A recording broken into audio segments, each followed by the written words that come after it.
Hi everyone, welcome to open I 24/7. So இன்றைக்கி என்ன பார்க்க போகிறோம் அப்படின்னா, ஜூன் 19 கரண்ட் அஃபேர்ஸ் தான். நம்ம சேனலில் என்ன வரும் அப்படின்னா, கரண்ட் அஃபேர்ஸ் வரும் அண்ட் டிஎன்பிசிக்கான திங்ஸும் வரும். ஓகேவா? ஸோ டிஎன்பிசிக்கு மேத்ஸ் சம்ஸ், அதுக்கப்புறம் கொஷின் பேப்பர்ஸ் எல்லாமே பார்ப்போம். So if you are a bank காய், நம்மளோட கரண்ட் அஃபேர்ஸ் ரொம்ப ரொம்ப யூஸ்ஃபுல்லாக இருக்கும், படிச்சுக்கோங்க. ஓகேவா? ஸ்டார்ட் பண்ணலாமா? ஓகே. ஸோ இன்னைக்கு ஜூன் 19 என்னென்ன நடந்திருக்குன்னு பார்த்துருக்கலாமா? So first union minister Pralhad Joshi.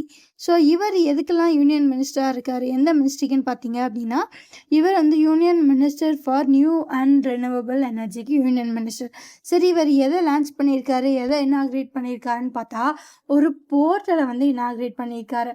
என்ன போர்ட்டல் அப்படி பார்த்தீங்க அப்படின்னா, க்ரீன் ஹைட்ரஜன் சர்டிஃபிகேஷன் போர்ட்டலை வந்து இனாக்ரேட் பண்ணியிருக்காரு. எப்போ அப்படின்னா, ஜூன் 17, 2026 இந்த போர்ட்டல் எப்போலேருந்து வந்து கம்ப்ளீட்டாக ஃபங்க்ஷன் ஆக ஆரம்பிக்கும் அப்படின்னா, ஜூலை 1, 2026 கம்ப்ளீட்டாக ஃபங்க்ஷன் ஆக ஆரம்பிக்கும். ஓகேவா? ஸோ இது வந்து இந்தியாவோட எந்த ஸ்கீமுக்குள்ளே வருது அப்படின்னு நீங்கள் பார்த்தீங்க அப்படின்னா, GHCI green hydrogen certification scheme of இந்தியாவுக்கு கீழே வரும். அது என்னப்பா புதுசாக அப்படின்னு கேட்டிங்க அப்படின்னா, ஒன்றுனா பார்ப்போம். ஸோ இது எங்கே வச்சு இதை வச்சு இனாக்ரேட் பண்ணாங்க அப்படின்னா, ஒரு ஒர்க் ஷாப் வந்து நியூ டெல்லியில் நடக்குது.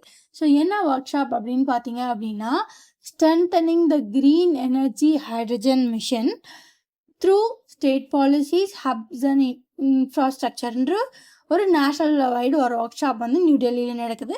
அங்கே வந்து யூனியன் மினிஸ்டரான பிரகலாத் ஜோஷி இந்த போர்ட்டலை வந்து இனாக்ரேட் பண்ணுறாரு. ஸோ இந்த போர்ட்டல் என்ன பண்ணும் அப்படின்னா, ஒரு சர்டிஃபிகேஷன் வந்து கொடுக்கும். ஓகேவா? ஸோ இதனால என்ன நடக்கும் அப்படின்னா, MNRE ministry of new and renewable எனர்ஜியில் வந்து எல்லாமே வந்து டிரான்ஸ்பரண்ட்டாக இருக்கும். Verification, reporting, certification, regular complaints, transparency, credibility. So இது எல்லாமே நமக்கு கிடைக்கும். முக்கியமாக என்ன அப்படின்னா, ஒரு ஒரு ஒரு கம்பெனி வந்து ஒரு இன்சென்டிவ்க்கோ சப்சிடிக்கோ, ஒரு கம்பெனியோ இண்டிவிஜுவலோ இதுக்குள்ளே வரணும், ஒரு இன்சென்டிவோ சப்சிடியோ இல்லை அவங்களோட திங்ஸை வந்து செல் பண்ணுறதுக்கோ இல்லை க்ரீன் ஹைட்ரஜன் இந்தியாவை யூஸ் பண்ணுறதுக்கோ நினைக்கிறாங்க அப்படின்னா, அவங்க என்ன பண்ணணும் அப்படின்னா, இங்கே இருக்க சர்டிஃபிகேஷனை கம்ப்ளீட் பண்ணணும். அப்போ தான் அந்த பர்சன் ஆர் கம்பெனி வந்து இதை யூஸ் பண்ண முடியும். ஓகேவா? ஓகே. ஸோ அடுத்து என்ன அப்படின்னா, NCPRB national capital region planning board. So இந்த போர்டோட ஹெட் யாருன்னு பார்த்தீங்க அப்படின்னா, union minister Manohar Lal. So Manohar Lal Khattar தான் இந்த போர்டோட சேர்மேன். ஸோ மனோகர் லால் கட்டார் எந்த மினிஸ்ட்ரியோட மினிஸ்டர் அப்படி பார்த்தீங்க அப்படின்னா, ministry of housing and urban அஃபேர்ஸோட மினிஸ்டர். ஓகே.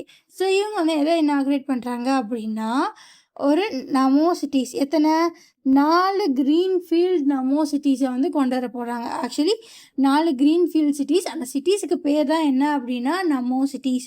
எந்தெந்த ஊரில் அப்படின்னா, டெல்லி கேபிட்டல் ரீஜியனான டெல்லி, ஹரியானா, உத்தரப்பிரதேஷ், ராஜஸ்தானில். ஸோ இது எது கீழே வரப்போகுது அப்படின்னா, நேஷ்னல் கேபிட்டல் ரீஜனல் பிளான் 2041 கீழே இது வந்து வரப்போகுது. ஸோ இதுக்கு வந்து இன்னும் எத்தனை வருஷம் ஆகும்னா, இன்னும் 5 வருஷத்துக்குள்ள இந்த பிளான் வந்து வந்துடும். எவ்வளோ காஸ்ட் வந்து கொடுக்குறாங்க அப்படின்னா, 5000 crores வந்து கொடுக்குறாங்க. ஓகேவா? ஸோ இதெல்லாம் எங்கே நடக்குது? டெல்லியில் வந்து நடக்குது. ஓகேவா? டெல்லி கேபிட்டல் ரீஜனில் வந்து நடக்குது.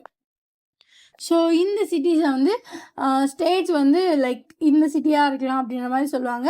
பட் இந்த போர்டு தான் வந்து செலக்ட் பண்ணுவோம், எந்த சிட்டியில் தான் நாங்கள் வைப்போம் அப்படின்றத. ஸ்டேட் வந்து 3 ப்ரொபோசல்ஸ் கொடுக்கலாம், இந்த சிட்டியில் நீங்கள் ஆரம்பிங்க அப்படின்னு.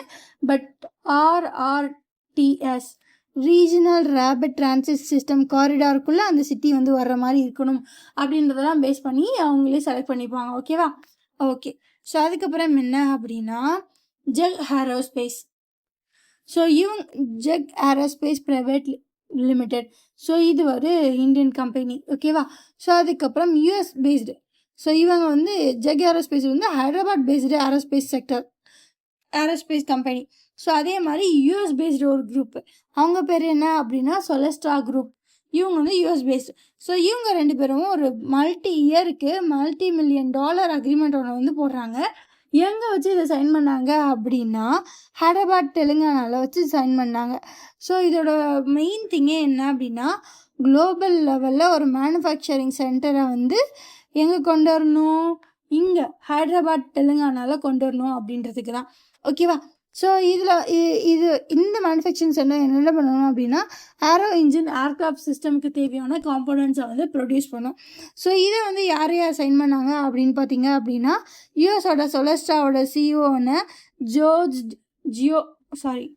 ஜோய் டி மார்டினோன்றவங்களும், அதுக்கப்புறம் ஜென்ரல் ஸோ இவங்க வந்து சொலஸ்டா சைடு, அதுக்கப்புறம் ஜெக் ஃபவுண்டர் ஜெக்கும் வந்து இதில் வந்து எம்ஓஐ சென்ட் பண்ணியிருக்காங்க. சரி, இந்த அக்ரிமெண்ட் எப்பப்போ ஃபார்மலைஸ் பண்ணீங்க அப்படின்னு கேட்டால் சொலஸ்டா குரூப்போட CEO and vice president. CEO யார்? ஜியோடி மார்டினோவும், இவங்களோட வைஸ் பிரசிடென்ட் அண்ட் ஜென்ரல் மேனேஜர்னா ராக்கி பார்னட்.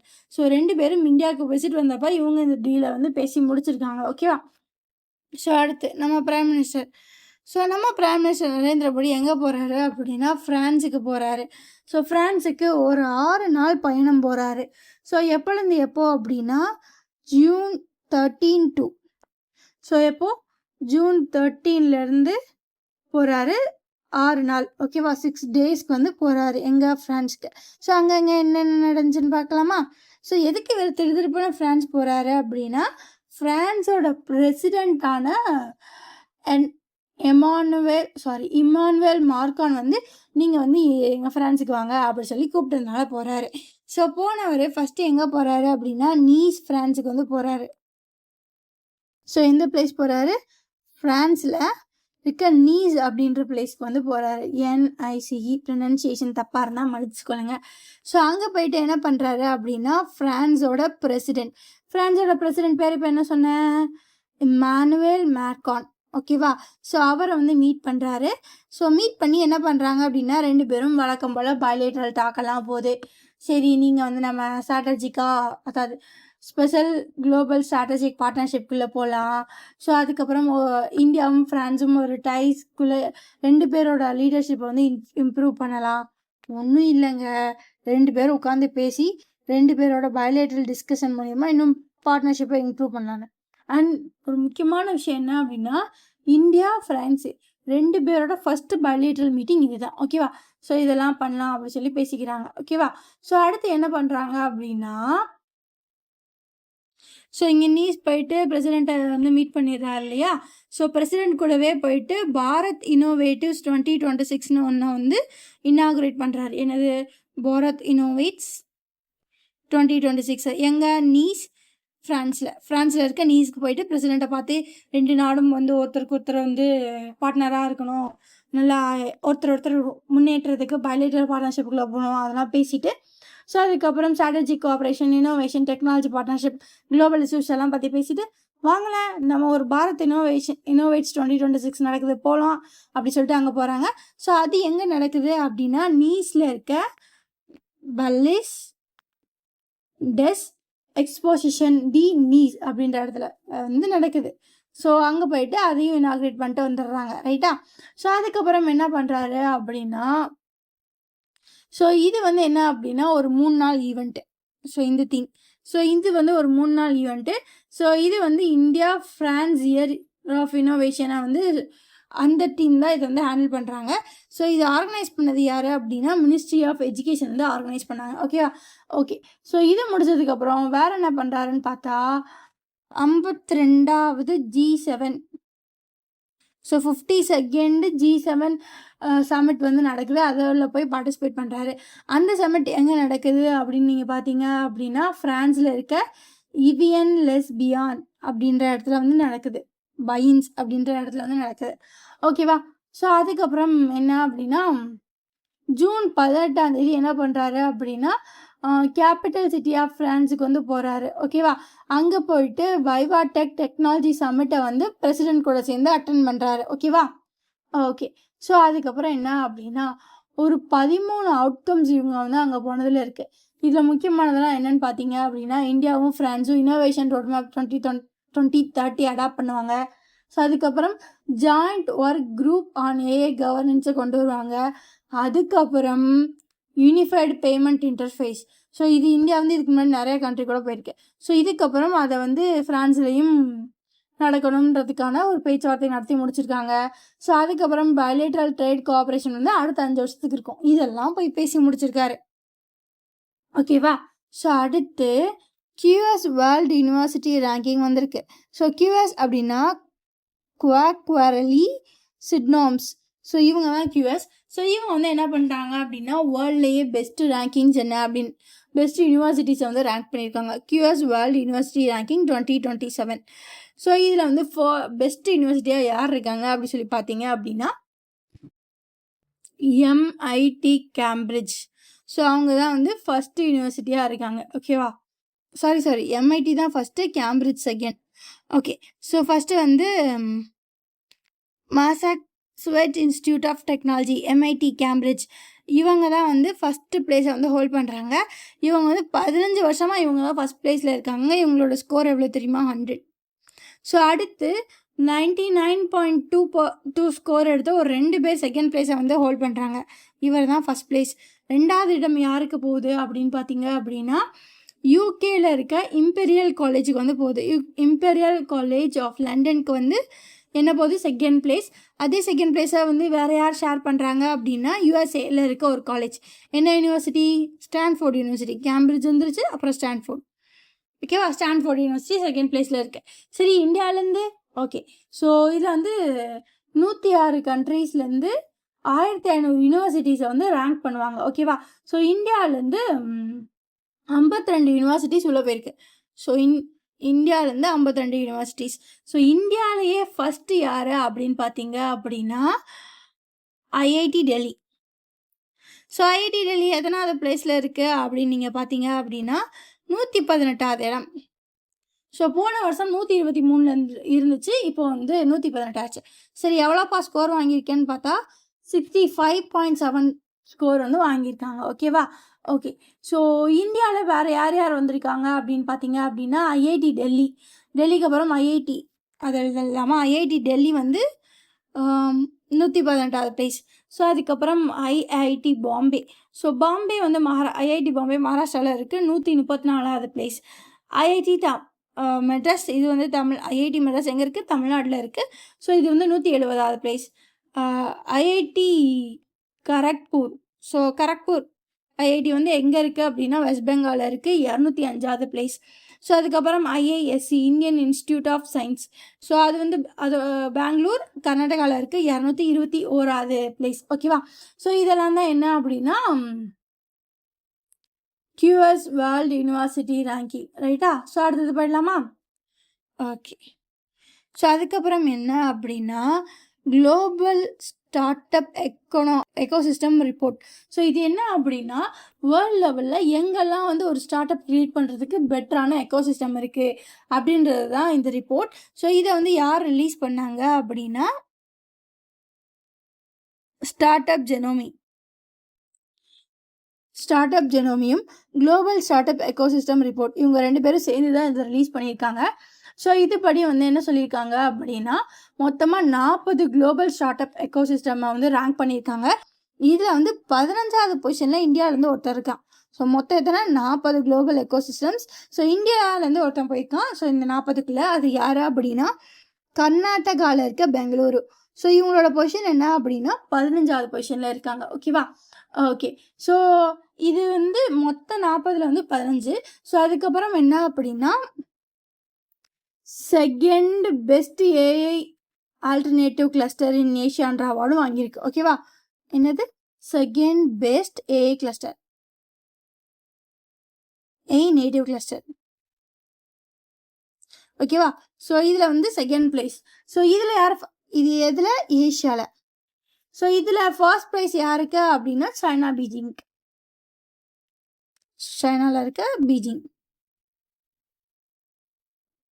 ஸோ பீஜிங் வந்து பெஸ்ட் AI ஆல்டர்னேட்டிவ் கிளஸ்டரில் Beijing China first place, second place வந்து பெங்களூரு. ஸோ அதே இது 40 குளோபல் எக்கோசிஸ்டம் ஸ்டார்ட் அப்பில் வந்து பெங்களூரு எத்தனாவது பிளேஸ்? 15வது பிளேஸ். ஸோ அப்போ இந்த எக்கோசிஸ்டம் ஸ்டார்ட் அப்ஸில் ரேங்கிங் பார்த்துடலாமா? ஸோ ஃபஸ்ட்டு பிளேஸ் யாருக்கு போகுதுன்னு பார்த்தா வழக்கம் போல் USA இருக்க சிலிக்கான் வேலி. இதெல்லாம் கண்ணை மூடிட்டு சொல்லலாம். ஓகே. ஸோ யூஎஸ்ஏல இருக்க சிலிக்கான் வேலிக்கு தான் first place. And second place வந்து யாருக்கு? யூஎஸ்ஏல இருக்க New York. Third place London. London அது எங்கே இருக்குது அப்படின்னா யுனைடெட் கிங்டமில் இருக்குது. ஓகேவா? ஸோ இதுதான் டாப் 3 பிளேசஸ். பெங்களூர் 15th பிளேஸில் இருக்குது. அதுக்கப்புறம் பெஸ்ட் ஏஏ நேட்டிவ் கிளஸ்டர்ஸில் வந்து Beijing China first place, Bengaluru second place. ஓகேவா? ஓகே. ஸோ அதுக்கப்புறம் என்ன அப்படின்னா நேஷ்னல் ஸ்டாக் எக்ஸ்சேஞ்ச். ஸோ அவங்க வந்து அவங்களோட இண்டெக்ஸஸை வந்து எக்ஸ்பேண்ட் பண்ணியிருக்காங்க. ஸோ இதுக்கு முன்னாடி 23 இண்டெக்ஸஸ் இருந்துச்சு. ஸோ இப்போ புதுசாக 11 நியூ செக்டாரல் இண்டெக்ஸஸை வந்து உள்ளே கொண்டு வந்திருக்காங்க. ஸோ இப்போ ஆல்ரெடி 23 + 11 இப்போ வந்து மொத்தமாக 34 இண்டெக்ஸஸ் இருக்குது. ஸோ இப்போ புதுசாக வந்து இண்டெக்ஸஸ்லாம் என்னென்னு பார்த்துடலாமா?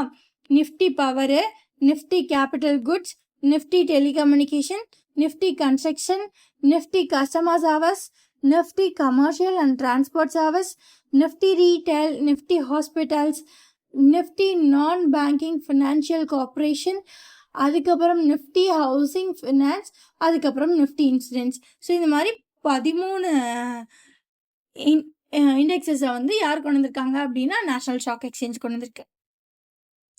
ஸோ அதுக்கப்புறம் என்ன அப்படின்னா ஆர்பிஐ வந்து என்ன பண்ணியிருக்காங்க அப்படின்னா ஒரு சின்ன ரிலாக்ஸேஷன் வந்து கொடுத்துருக்காங்க. எதுக்கு அப்படின்னா capital requirements for bank on loans. இப்போ பேங்க் வந்து ஒரு லோன் கொடுக்குறாங்க அப்படின்னா அதுக்கு ஒரு குறிப்பிட்ட அளவு கேபிட்டல் ரெக்யர்மெண்ட்ஸ் இருக்கும். ஸோ அதை வந்து ஆர்பிஐ வந்து ரிலாக்ஸ் பண்ணியிருக்காங்க. ஸோ எதுக்கு கீழே அப்படின்னா emergency credit line guarantee scheme 5.0க்கு கீழே அதை வந்து கொஞ்சம் குறைச்சிருக்காங்க, ரிலாக்ஸ் பண்ணியிருக்காங்க. ஓகேவா?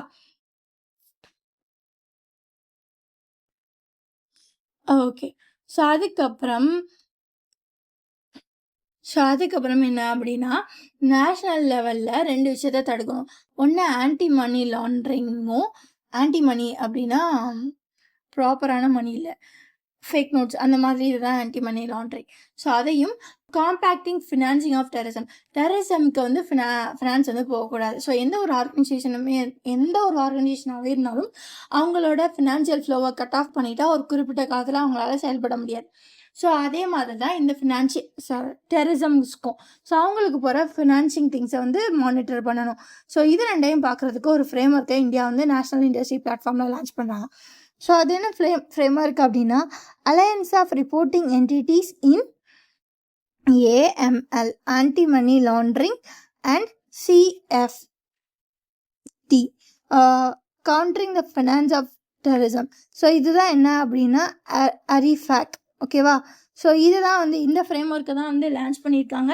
ஸோ இந்த ஃப்ரேம் ஒர்க்கை வந்து யார் லான்ச் பண்ணால் நேஷ்னல் இண்டஸ்ட்ரி பிளாட்ஃபார்ம் வந்து லான்ச் பண்ணியிருக்காங்க. ஓகேவா? ஸோ இதோட திங்கே என்ன அப்படின்னா இந்த 2 விதமாக எப்படியெல்லாம் மணி போகுது அப்படின்றத வாட்ச் பண்ணுறது. ஓகேவா? ஸோ அதுக்கு அகெயின்ஸ்டாக இருக்க ஃப்ரேம் ஒர்க் தான் இது. இதை வந்து யார் மேனேஜ் பண்ண போகிறாங்க அப்படின்னா 2 பேர் சேர்ந்து வந்து மேனேஜ் பண்ண போகிறாங்க.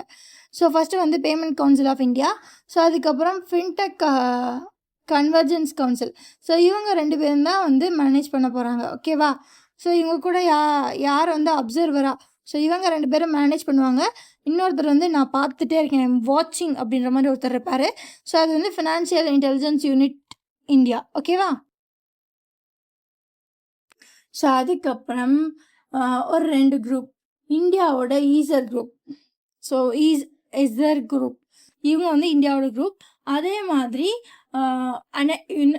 அமுதாபியோட ஐஆர்ஹெச். ஸோ இவங்க யார் அப்படின்னா இன்டர்நேஷ்னல் ரிசோர்ஸ் ஹோல்டிங். ஸோ இவங்க வந்து யாரோடது அமுதாபி பேஸ்டு ஒரு குரூப். ஸோ இவங்க 2 பேரும் ஒரு எம்ஓஐ சைன் பண்ணுறாங்க.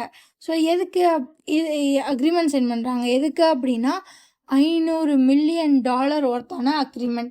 ஸோ இது எதுக்கு அப்படின்னா ஐஆர்ஹெச் நான் என்ன சொல்லியிருந்தேன், இன்டர்நேஷ்னல் ரிசோர்ஸ் ஹோல்டிங். ஸோ இது எதுக்கு அப்படின்னா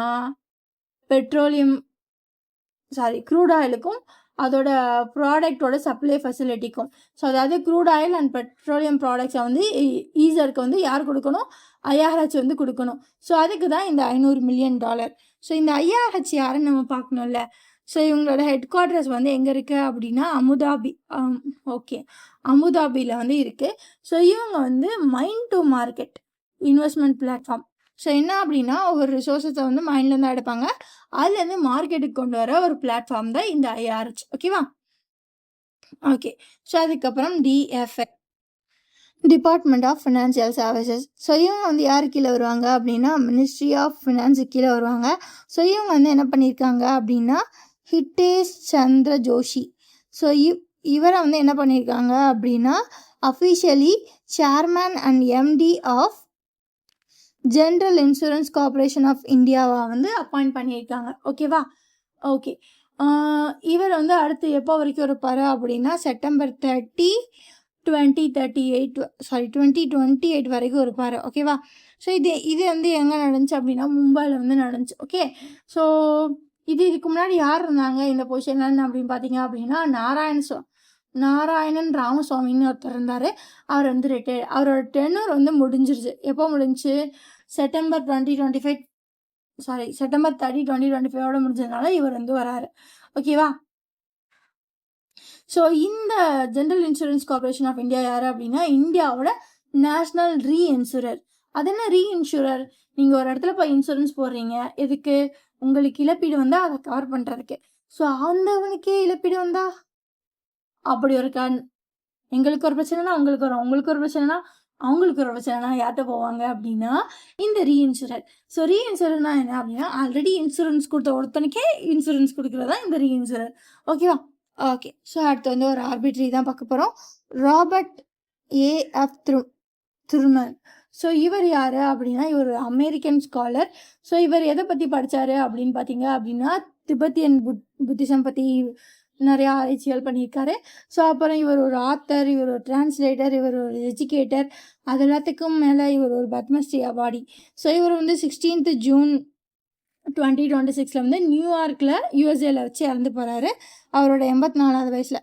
ஸோ இவருக்கு வந்து இந்திய அரசாங்கம் வந்து எப்போ வந்து பத்மஸ்ரீ கொடுத்துச்சு அப்படின்னா 2020 எந்த செக்டாரில் அப்படின்னா லிட்ரேச்சர் அண்ட் எஜுகேஷன் செக்டாரில் வந்து கொடுத்துருக்கு. ஸோ இவர் வந்து இண்டோ டிபெட்டியன் புத்திசம் ஸ்டடீஸை வந்து நிறையா பண்ணியிருக்காரு. ஓகே. ஸோ அடுத்து இம்பார்ட்டன்ட் டேஸ் போயிடலாமா? ஸோ June 17 வேர்ல்டு crocodile டே. அதோட தீம் வந்து என்ன அப்படின்னா legacy in every scale. So அதுக்கப்புறம் June 18 வந்து international day for countering hate speech. So இதோட தீம் என்ன அப்படின்னா hate speech and artificial intelligence. So இது என்ன அப்படின்னா என்னது ஹேட் ஸ்பீச்சா, பேசாமல் எப்படி அப்படின்னு நீங்கள் நினச்சிங்க அப்படின்னா இது வந்து டிஸ்கிரிமினேஷனை ஸ்ப்ரெட் பண்ணுறதுக்கு அகெயின்ஸ்டான ஹேட் ஸ்பீச். இப்போ ஒருத்தவங்கள பற்றி தப்பாக அவங்க டிஸ்கிரிமினேட் பண்ணி பேசுறதுக்கு பேசாமலே இருக்கலாம். ஸோ அதுதான் இந்த ஹேட் ஸ்பீச். ஓகேவா? ஸோ அதுக்கப்புறம் சஸ்டைனபிள் கேஸ்ட்ரானமி டே. ஸோ அது என்னைக்கு அப்படின்னா June 18. ஓகே. ஸோ அதுக்கப்புறம் என்ன அப்படின்னா லடாக். ஸோ லடாக்கில் வந்து என்ன பண்ணுறாங்க அப்படின்னா லடாக்கோட லெப்டினன்ட் கவர்னர் வினய் குமார் வந்து என்ன பண்ணுறாரு அப்படின்னா ஒரு கான்ஸ்டியூஷனுக்கு வந்து அப்ரூவ் பண்ணுறாரு. எதை அப்படின்னா snow leopard habitat and natural conservation சொசைட்டியை கான்ஸ்டியூட் பண்ணுறதுக்கு வந்து ஓகே சொல்லியிருக்காரு. எங்கே அப்படின்னா லடாக்கில். சரி, எதுக்கு அப்படின்னு பார்த்தீங்க அப்படின்னா இந்தியாவில் எவ்வளோ ஸ்னோ லியோபார்ட்ஸ் வந்து மொத்தமாக இருக்குது அப்படின்னு பார்த்தீங்க அப்படின்னா ஸ்னோ லியோபார்ட்ஸ். ஸோ இதுங்க மொத்தம் எவ்வளோ இருக்காங்க அப்படின்னு பார்த்தீங்க அப்படின்னா 718 இருக்காங்க. ஓகேவா? ஸோ அதில் கிட்டத்தட்ட 477 பேர் எங்கே இருக்காங்க அப்படின்னா லடாக்கில் இருக்காங்க. ஸோ இவங்களை வந்து காப்பாற்றணும் அப்படின்றதுக்கு தான் இந்த snow leopard habitat and natural conservation சொசைட்டியை வந்து கிரியேட் பண்ணியிருக்காங்க. யார்? வினய் குமார். அவர் யார்? Lieutenant governor of Ladakh. ஓகேவா? ஓகே. ஸோ அதுக்கப்புறம் என்ன அப்படின்னா HUDCO, housing and urban development corporation. So இவங்களுக்கு வந்து குஜராத்தோட ஸ்டேட் கவர்மெண்ட் வந்து எவ்வளோ தராங்க அப்படின்னா 1 lakh crore ஃபினான்ஷியல் அக்ரிமெண்ட்குள்ளே வராங்க. ஸோ இது வந்து எங்கே எக்ஸிக்யூட் பண்ண போகிறாங்க அப்படின்னா காந்தி நகர் குஜராத்தில் வந்து எக்ஸிக்யூட் பண்ண போகிறாங்க. ஸோ இந்த MOU யாரெல்லாம் சைன் இது MOU வந்து 2 வருஷத்துக்கு வந்து வேலிட். யாரெல்லாம் சைன் பண்ணாங்க அப்படின்னு பார்த்தீங்க அப்படின்னா HUDCO, housing and urban development கார்பரேஷனோட சேர்மன் அண்ட் MD சஞ்சய். அவரோட பேர் சஞ்சய் குல்ஷேத்ரா. ஓகே, நான் ஸ்பெல்லிங் எழுதுகிறேன், குல்ஷேத்ரான்னு நினைக்கிறேன். ஸோ அவர். ஸோ அதுக்கப்புறம் கவர்மெண்ட் ஆஃப் குஜராத்லேருந்து யார் வந்திருக்காங்க அப்படின்னா அவங்களோட ஃபினான்ஸ் டிபார்ட்மெண்ட்டில் எக்கனாமிக் அஃபேர்ஸோட செக்ரட்டரி. ஓகேவா? ஸோ அவர் யாருன்னு நீங்கள் பார்த்தீங்க அப்படின்னா சந்தீப் குமார். ஸோ இவங்க 2 பேரும் தான் இந்த எம்ஓஏ வந்து சைன் பண்ணியிருக்காங்க. ஸோ அவ்வளோதாங்க இந்த கரண்ட் அஃபேர்ஸ். இந்த மாதிரி டெய்லி கரண்ட் அஃபேர்ஸாக கிடக்குதுன்னு எல்லாத்தையும் படிச்சிடணும்னு நினச்சிங்க அப்படின்னா நம்ம சேனலை சப்ஸ்கிரைப் பண்ணிக்கோங்க. ஈவன் தான் நீங்கள் ஒரு நான்லாம் மாதம் தான் படிப்பேன், டெய்லியெல்லாம் என்னால் படிக்க முடியாதுன்னு நினச்சாலும் ஜஸ்ட் ஒரு 1/2 hour ஒதுக்கி கதையாக கேட்டு வச்சுக்கோங்க. when you take up a monthly thing, it will like ஒரு கதை மாதிரி உங்கள் மைண்ட்குள்ளே ஓடும் கிடக்குறன்னு படித்து முடிச்சிடலாம். Okay, bye guys, thank you.